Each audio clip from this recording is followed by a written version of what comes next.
क्या आप जानते हो कि भारत जैसे बड़े देश में एक समय था जब सिर्फ एक भाषा को राष्ट्रभाषा बनाने की कोशिश ने पूरे राज्य को आग में झोंक दिया था। सड़कों पर लाखों लोग उतर आए थे। स्टूडेंट्स अपनी जान तक देने को तैयार हो गए थे। रेल पटरियां उखाड़ी जा रही थी और सरकार को अपना फैसला वापस लेने पर मजबूर होना पड़ा था। ये कोई कहानी नहीं, ये मद्रास राज्य का वो सच्चाई है जिसने भारत की भाषा नीति हमेशा के लिए बदल दी। आज के वीडियो में हम जानेंगे 1960 के दशक के Madras anti Hindi imposition movement का पूरा सच बिना घुमा फिराए। नमस्कार दोस्तों, आप देख रहे हो इंडिया टॉक्स डेली और आज के इस वीडियो में हम बात करने वाले हैं मद्रास, जो आज तमिलनाडु के नाम से जाना जाती है, वहाँ हुए एंटी हिंदी इम्पोजिशन आंदोलन के बारे में, जो सिर्फ एक प्रोटेस्ट नहीं बल्कि पहचान, संस्कृति और अधिकार की लड़ाई थी। तमिलनाडु के लोगों के लिए तमिल सिर्फ एक बोलचाल की भाषा नहीं है, बल्कि हजारों साल पुरानी संस्कृति, सत्य और अस्मिता का प्रतीक है। जब देश आजाद हुआ तब सरकार के सामने सवाल था कि राष्ट्रभाषा क्या हो। उत्तर प्रदेश में हिंदी बोली जाती थी, जबकि दक्षिण भारत में तमिल, तेलुगु, कन्नड़ा और मलयालम जैसी भाषाएं प्रमुख थी। तमिल लोगों को डर था कि अगर हिंदी को जबरदस्ती राष्ट्रभाषा बनाया गया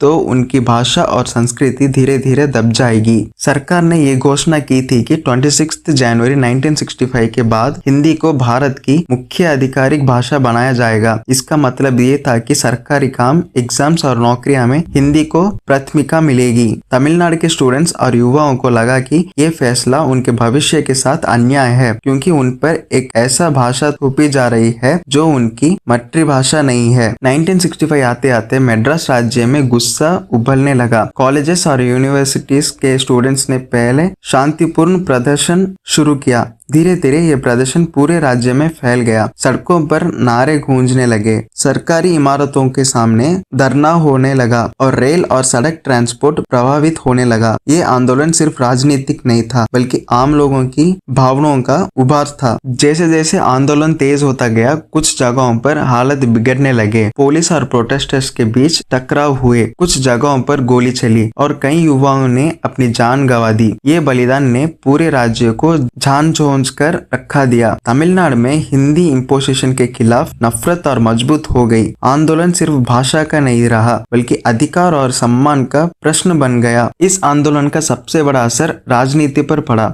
द्राविडियन विचारधारा को मानने वाली राजनीतिक शक्तियों को लोगों का भरपूर समर्थन मिला। केंद्रीय सरकार को समझना पड़ा कि भारत जैसे विविध देश में एक ही भाषा को थोपना संभव नहीं है। अंततः ये फैसला लिया गया कि हिंदी के साथ साथ इंग्लिश भी आधिकारिक भाषा बनी रहेगी, ताकि किसी भी राज्य के साथ अन्याय ना हो। आज जब भी भाषा, शिक्षा या राष्ट्रीय नीति पर चर्चा होती है, तमिलनाडु में 1965 के आंदोलन की यादें ताजा हो जाती है। ये आंदोलन एक याद दिलाता है कि भारत सिर्फ एक भाषा या एक संस्कृति का देश नहीं है, बल्कि अनेकता में एकता का देश है। इस घटना ने सिखाया कि संविधान के अंदर रहकर भी लोग अपनी आवाज उठा सकते हैं और इतिहास बदल सकते हैं। कई फिल्में और कहानियां इस आंदोलन से प्रेरित हो सकती है, लेकिन याद रखना जरूरी है कि फिल्में इतिहास को थोड़ा ड्रामेटाइज करती है। असली आंदोलन लोगों के दर्द, गुस्से और बलिदान से बना था। इसलिए हमें सिनेमा और इतिहास के बीच का अंतर समझना जरूरी है। दोस्तों, 1960 के दशक का Madras anti Hindi imposition movement सिर्फ एक प्रोटेस्ट नहीं था, बल्कि एक चेतावनी थी कि किसी भी देश की ताकत उसकी विविधता में होती है। अगर आप चाहते हो कि